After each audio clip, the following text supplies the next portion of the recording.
Everybody, welcome back. Doing another Marvel Future Revolution video. We are going to do a deeper dive. We had the live stream yesterday.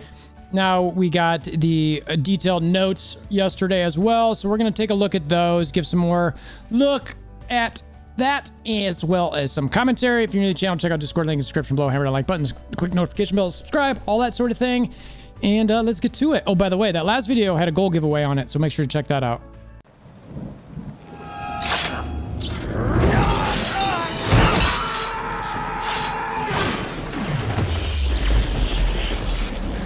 Bring me WolverThor! All right, so this is the maintenance update. It's happening the 3rd, which will be technically tonight, or well, by the time I publish this video, last night, or this morning. So we're going to be getting that on the 3rd. America East is right at midnight. They talked about some compensation. We got a Chavez support box, whatever that is inside that. Make sure to use your lunar tokens, because those are going to be done and to dismantle after the maintenance. And the half-year anniversary crafting event location will change. You can craft that stuff through the Mantis Terron and Omega Flight headquarters. Mantis Terron can be found next to Nick Fury. Okay, that's interesting. So if you want to keep doing that, that'll be there. Obviously, all the updates that we talked about yesterday, I'm not going to go through that in detail because we're going to go through some of that in detail. And then it talks about the detailed actual notes. So again, we already talked about that. Pegasus base. There's a bunch of stuff coming with this, right? So we're going to see what we've got here. It's going to add new content to support for your squad. I think this is primarily being added to support the squad battle function. I'd like to get some other things out of this if possible. The missions aspect, where you're going to be able to do epic missions, side missions, and a surprise mission. So epic is your main storyline. Those side missions was the greens, and then the surprise missions were the yellows, if I'm remembering my colors properly. It's been a hot minute since I've leveled. So you can basically check them and do them, and there's a time gate behind it, and it says here, it talks about the highest. It's based on here with the highest mission progress. So as high as you have someone, you'll be able to have your other ones do it. All epic missions in the region must be completed before being able to auto the side missions. Only missions that have been completed at least once by a hero within the squad can be automatically progressed, so it's good. The side missions in the region must be completed prior to proceed automatically on the surprise missions, and also only the missions that you've done will pop up. So make sure you get all those missions on your main character. What I'm hoping with this is that if I've missed any surprise missions, it'll show me. You can't do this because you haven't done it yet. So I'm like, oh, I've got to go back there and find that one. I got to see where that's at. I mean, it's low gear, but it's something. So anyway, that's gonna be there. The supply storage, this was the part I was actually most excited about. We'll see how this is. I'm a little confused on what it exactly is, but I'm hoping it's a main bank. I keep mentioning that. So, but at least when you upgrade a slot, it does it for everybody, is kind of the idea behind it. Expedition guide acquisition. Expedition guides are needed to use the missions feature in Pegasus base. Expedition guides can be acquired in the training grounds or shop. So make sure that you save your time for training grounds for this. That's important. Be smart about it. Epic Invasion, Magneto updated. Storm from another dimension is informed Omega Flight that regarding Magneto's reckless plans. He's organized Sentinels. They're going to attack people. Obviously, we want to defeat Magneto. Now, that's not the thing that I'm most interested in talking about with this. You can see some of the power requirements here. It looks like 5. It's got a 1 there, so I'm assuming that's 1,000,000 power. I thought they stepped that down previously. Maybe they're stepping it back up. We'll see. They even say subject to change, so we'll see how that lands. But so this invasion is going to be basically, what is that, like 3 to 4 weeks long. So I'm okay with that level. It depends how often we can get stuff from it. They talk about these special badges, which we'll get into in a second. It says to participate, you got to be level 50 and consists of 5 difficulty levels. We know that. You need the minimum power. We know that. And you've obviously got to do the difficulty before the early difficulty to do the later ones. So battle badge, alloy, gold, Magneto seal. Are all required to craft special badges. So special battle badges. So this does seem to be what I was mentioning in my last video, where they're going to have now more epic, or as they say, special badges. These are going to be a higher tier level of gear that you're going to get at that tippy top. And we'll see how this goes. I'm going to go through it and I'll give you my thoughts. The rewards can be claimed thrice a day upon winning an epic invasion. So you get 3 times a day that you're going to want to do epic invasion. Clearly, you're going to do it to get those rewards. So this is going to be where some of your times gets spent. Reward count is shared among all difficulty levels. Agents can still acquire points even after using all reward counts. So challenge yourself to the highest points. The epic invasion reward tickets. You're going to be getting these 5 times a week per squad for 100,000 gold. And you can also do 100 crystals per, well, at the cost of 100 crystals, you can do an additional time. Now that's 10 times per week. So for 500k gold, you can do it 5 times. And for 1,000 crystals, you can do it another 10 times. Save your crystals, do it for these badges. I think that they're going to be that important. The celebration event that they're going to have it. So special badges added to the game. They're more powerful. They're stronger than the existing Blitz Omega Dark Zone badges. These are meant to be, like I said, the tippy top, similar to special gear. These are special badges. You're going to get these. There's different types. There's going to be 1 through 6. And then at 6-star, there's sort of a, I don't want to call it a nano system, but it's an additional buff up system where there's steps 1 through 5. So you get it to 6-star, and then at 6-star, you can get it from 1 through 5. So maybe you get a good badge, and then you build it up a little bit stronger. That's going to be the idea. Hero level 50 or higher to equip, etc. Special battle badge acquisition. They can be crafted in the workshop using the certain materials, which they mentioned earlier. And again, I think exactly, where was it at here? They mentioned exactly where it was in here, exactly what you needed. Oh yeah, the battle badge, ally, gold, and Magneto seal. So you're going to need those, which is the reason you're going to want to be using the gold and crystals to get those multiple invasion runs. So they can be crafted in the workshop, starting with 2-star special badges, which makes sense. Agents can acquire using common materials and lower grade special battle badges to build up. And I think it's going to be similar to what you've got in the workshop now to build the special badges. So it shows required materials. So you've got a whole bunch of, from 1 through 5, it's unstable converging particles and gold. Then once you get to going from 5 to 6, it's the stable convergium particles and gold, obviously, plus the seal and the lower tier badges. It's going to be interesting to see how many Magneto seal you get. I'm assuming it's 1 per run, but I don't know. Depending on what those limits are, I could see them trying to monetize that to maybe buy more. Obviously, there's the gold and the crystals to do it with, but we'll see. So, and then as you get up to the +1s, that's where you're going to want the battle badge alloy. So that comes into play only when you're going +1 on a 6-star badge. So save those for the badges that you really like. Similar to when you nano your gear, you want to make sure to get the right piece nanoed and then use something on that. Granted, they did end up playing with that a little bit to make it a little bit more, I guess, free, but you still have to double pay in the nano. So hopefully here, we'll see how much battle badge alloy we get, and it goes all the way up to 6-star badge +5, assuming that's where you get the boosted stats the most.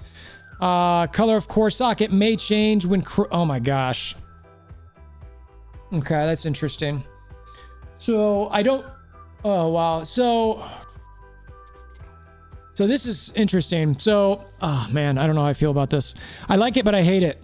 So it's going to be similar to like cards and stuff where something might change. You know what I mean? You don't know. Now, when you do, if it changes up here, if that changes up here, Netmarble, what are you doing? Honestly, like, just no. Like, your RNG is too much already. Like, just don't do that. So, anyway, we'll see how that shakes out. We talked about the battle badge alloy material. Cool story, the gold. All right, and here's where it talks about additional stats from these specials. So why are these special badges so good? Or are they? So you've got, badges 1 through 6. It's going to be called Fatal Attractions, at least for the moment. And it shows each one of these and what it gives. Basically what it is depending on your stamina level, and depending where it's at, it's going to give you a buff for something. When you've got a bunch of stamina, it's going to give you attack and crit damage and skill damage buffs. It just depends how much stamina you have, and depending on what your badge plus level is, plus 1 through 5, will determine how much of a buff you get. But there is a cooldown on this buff, and that cooldown span or duration is 25 seconds. So you're only going to get that buff every 25 seconds. Now, well, and then for the other ones, you get defense, dodge rate, and stamina recovery if you're at a lower stam percentage. So basically, when you're low stam, you're going to be stronger to stay alive. When you're at high stam, you're going to be able to pew pew faster. So makes sense thematically. When I first look, and everything again, well, that's interesting. The dodge rate one is a 15-second cooldown, and the stamina recovery is at a 20-second cooldown. All the rest of them are at 25. That's interesting. Now, I don't know if this is going to be OP or not. That's a good thing when I first look at this. It seems cool, but when I look at it, I'm like, well, there's cooldowns to it. And it's only during certain times. So that makes me think, all right, I want to see this in action. Now, if I look at something and don't immediately think it's overpowered or sucks, I think at least it's in the right ballpark. We'll see how it is in game, but surface level looks pretty solid. I'm excited to see how that works out. 2 new companions coming to the game. I'm sure you guys are already aware of this, obviously, by the time you're watching this video. Hulk, collection stats, HP, great. Bonus effects, HP and attack. I feel like this is a Captain America companion all day long. I just do. He's got a taunt and he's an attack enemies in the area. So, you know, as a Captain American, especially as his rework, your concept here is to taunt people and annoy people. And this gives you one more ability to do that. So just drop this guy on rotation with your other stuff, and, you know, people are going to be forced to sort of attack Hulk, which is, I think, pretty cool. So I think that's where you're going to see this guy kind of land a little bit. Thor as a companion. Collection stat is accuracy rate. Okay. Defense and attack is the bonus effects. He also does more damage to an electrocuted enemy. So maybe those Star-Lords with his shock and Storm with her electrocute abilities are probably going to be the ones looking into Thor. Otherwise, I know I'm not. I mean, I'll try to unlock them for the collection stats, but besides that, both of these characters I'm not necessarily looking for. I mean, unless their attack percentages are just insane and you have to have them. Okay, maybe. I could say that, you know, Hulk just in general in Dimension Duel could be pretty annoying regardless of who you are. So you might want to look into that. The balance adjustments. Spent an insane amount of time on this in another video and with HalfSend. So I'm going to quickly go through this and just kind of see if it is what we talked about or we saw in the video. Yep, for the Captain America skill, Spearhead seems to be about the same. Unbreakable Will, there's a damage increase there. All right, they didn't mention that. So that's going to be boosted. The silence effect we knew about. Skill cooldown is increased by 20% though, because it's a silence effect. So again, that's a big deal. So now it's like, okay, maybe that's not as OP as I thought, but there's a damage. So again, I need to see this in game. Where does it land? Unbreakable Will, the provoke effect applied for 3 seconds during defense motion. I don't know what they're saying there, but okay. So let's see. Captain's provocation, decrease cooldown for 5 seconds, increase area of provoke, improve skill motion delay. So they're buffing this. It's maybe they decreased the cooldown a little bit, if I'm reading that right. All right. And then ultimate is increase the area of provoke as well. So I think that's similar to what we knew about, but there's a couple things they left off that seem to be pretty important. So we'll see how that plays in game. The specializations, this is the unyielding will, immortal for just under 4 seconds. Can't go below 15, and decreasing all skill cooldowns by 50%. So that is, again, I don't think they mentioned that. The cooldown on that is rather large though, so you're not going to get that often, which is smart. So you get to that point, you get to be able to use all your abilities. So again, once he gets to the point of destruction, he is going to be able to fight back hard and ferociously. But a couple items there added that were with the cooldowns that we were not aware of, at least from the live stream. Defense increase. So now for the shield battle preparation, 10% of defense as defense rate per 10,000. Decreases damage received by 30% when successfully defending. Max defense rate 20%. So basically that's your block. We'll see that last in game as well. All right, Doctor Strange, Doctor Strange, Doctor Strange. Where did you land here? Added 15% increase in melee damage decrease. I don't remember bringing them bringing that up for 3 seconds after using. All right, so wow. All right, so after they use that, basically their melee damage decrease, they get a little buff there by 15%. So you're gonna want to be careful after they use that. The taunt from the projections, they increase the area. That was exactly what they said. The bladed defense can be cast regardless of location, exactly what they said. And then these 4 skills, they improve the skill motion delay, which they talked about as well. So those are pretty, outside of the, I don't remember the melee damage decrease. Maybe they did mention that, but I just don't remember it. Specialization, white magic, when attacking a debuff character, additionally increases guard damage received by 30% and guard damage recovery time by 30% for 8 seconds. Okay, I don't remember them saying it quite like that, so that's interesting. I'm not sure exactly if that's what it is. Dark magic, shifting sand. Let me know if you guys know what they're saying there. I'm a little confused. I mean, it's obviously guard damage related, but increased duration of status effects. 100%. Oh, and this is the one where dark magic, shifting sands. 100% chance to apply 1 stack of the dimensional fragment on target upon using any mystic arts class skills. When attacking a target with 5 stacks, it ignores the target's guard and banishes them into the mirror dimension. So that's just your standard, like get 5 stacks of something and do something to them. So when they get, that 5 stack, I called it a stun. We'll see if that's exactly what it does. And then dark magic, ideal of the destroyer. They did reduce that a little bit. Okay, they said they weren't going to do that. Sounds like they are. So there's a 5% skill cooldown decrease. That maybe they were just saying that was the one that they were partially doing and just going to test it out. So we'll see where that lands. But again, similar to what we were kind of expecting. The provoke effect is also improved so that provoke targets approach the hero who use the provoke skill and automatically use. So maybe that applies to Strange as well, because that's underneath Strange there. It's Doctor Strange, and now this is just a general provoke effect. So that might be not just be Captain America, but that might also be, where is that at? Yeah, that might also be for your projections. Interesting. So now they have to, because that was one of the things I'd just run away. So that might be something where you do that, they keep you there and you start hitting. And if you're provoked from Doctor Strange, Mystic Arc, guess what? You start getting stacks. You can't do anything about it. We'll see. PvP content balance adjustment. This is the one target or the one shot mechanic. So that is what it is. All right. So the set effects of special costumes will be increased. Basically they're doubling the 2 set and they're increasing the 3 and 4 set by one number. I have to admit, this is making me wonder if I should start trying to build one of these. I'm probably going to do an opening video for costumes and see what I get and let that determine, because this is a huge grind. From anybody that I know who's done this, they said every time I ask, they're always going, are you sure you want to do that? It's a pretty heavy investment. And I'm not sure. So, but if I can get some items and maybe slowly start building it, think about it. I don't know. I mean, so I'm kind of looking at that. But again, if they nerf something with that, holy cow, like that's a huge problem. Omega War party match system improved. All right, that's great. They did need to do that to get a little bit more equal power.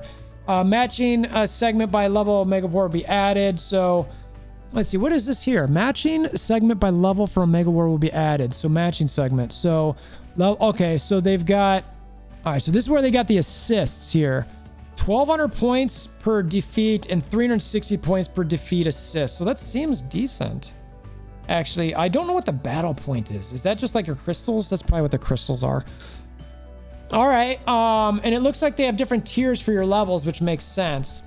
But the assists are here. So I'm interested to see how that is. 360 per assist. It doesn't say what the percent is to get the assist, though. That's what I'm curious about. Well, let's see what here. Enemy defeat assist points will be added. We're disappointed that you didn't get it. Therefore, an opponent is when an opponent is defeated, the agent that inflicts damage equal to a certain percentage, which they don't say, acquire assist points for defeating once the battle is over. The agent who inflicts the final blow to defeat the opponent will only acquire the enemy defeat points. Okay, so that still stays the same. They can check their number of defeated opponents and number of assists in defeating an opponent in the information displayed next to the minimap. Okay, acquire assist points by actively participating in battles. Increase. Yep. Okay. Improvements. Who remain idle for certain periods basically will automatically exit. Okay, that's interesting. After entering the matchmaking content will automatically exit. All right, so if you stick around, I don't know if that automatically, and this is for all your stuff. I mean, it's going to be, so you're not going to be AFK stuff, and if you stick around and don't move too much, you're going to be removed. So the question is what does it mean? How long is that duration? And, you know, what does it mean to whoever you're facing? Like in a Mega War and Alliance of Mega War, as much as that's annoying, well, Alliance Mega War, like get out of the Alliance if you're doing that. A Mega War, I'd rather have someone in there at least semi-autoing. I'd like, if I'm by myself, but there's 4 AFKers, I'll go stand by those AFKers at least to give me something. So we'll see. Improvements were made of the special option. The skill preset that was changed during special will not affect the skill preset. Thank you. That was so annoying. Thank you for doing that. Basically, whenever you change your skills and a spec ops and thing went out, changed everything. And it was really, really annoying. And it was just super frustrating. Improvements will be made so the skill button is retained even if you cannot target some content such as Before, the skill button disappeared when opponents used the target off because the target disappeared. It also took time for the skill button to reappear after the opponent's target off affected, making it difficult to immediately counterattack. A lot of our agents have requested improvement. All right, so I like that. I'm glad that they're doing that. So you basically, you couldn't do it. So even if the skill is pressed, no target, you can't use, text will be displayed at the bottom center. So hopefully that will make that a little bit easier. Fixed effect and exclusive stats per quality of 5-star and 6-star on mega cards will be displayed in the stat rate information. Okay. Settings button will be allowed to allow adjusting game options such as maximum target range. All right, cool. Let's see. Improvements related to party status when making in-app purchases. While in a party mode, improvements from the party. Looks like you just make it so it's a little bit easier to buy when you're a party. Right? Improvements related to party status when making in-app purchases. Improvements will be made so the party can be maintained even if the party leader cancels the content matchmaking or attempts to in-app purchase. I guess there must have been a bug for that. Draw shop UI improved. The list of draws can be done in shop while be displayed as a menu so it can be seen briefly. The list of draws will increase rate will be more emphasized. Okay, that's fine. How to become stronger button in the immobile screen will emphasize. Battle status notifications in the red text at the bottom. Heroes immobile and cooldown remaining displayed in more detail. Companion tutorial, great. The stats below will be added in the detailed hero info. So you're going to see all of these. Shock damage decrease, flame damage decrease, chill damage decrease. All right then. I don't know how I'm going to get those. Jeez Louise. All right, fixes. Let's see. See, anything good in here? An issue with companion summon skills not displaying. How many of these are there? There's about 20 of them. Ultimate Storms Icicle Crash does not work even after issue where some servers and skills do not inflict damage. I feel like they've been talking for a hot minute. Change locations have teleporting when he's using. That's gonna be fixed. An issue where Dark Zone points from the previous. Oh yeah, that was annoying. They talked about that before. The skill effect for a skill, it's invisible. They're gonna fix that. Enter a party. A party's members' defeat count does not normally show. Most wanted normally stops attacking. An issue moving to the starting point. Squad names. I don't see anything in here that's like game breaking or real that big. It seems minor stuff. Where the cooldown special is reset. Spider-Man normally disappears when using that. Black Widow skill buttons that are normally not registering properly. Thank you. That's needed. Star-Lord's ultimate. Not firing fixed. NPC stuff. Map. All right. New events. New events will be prepared to support our agents' grand adventure. Cool. New offers, of course. Discontinued offers. All right. So that's what we got. A lot of the same as what we had yesterday, but some more details that they emphasized here that were not necessarily mentioned. Still interested to see how it is in game. It's that simple. Let me know what you guys are most excited about or least excited about from this. Just let me know how you feel. Hammer down like buttons, click notification bell, subscribe, all that sort of thing. Until next time, I hope you have a wonderful day.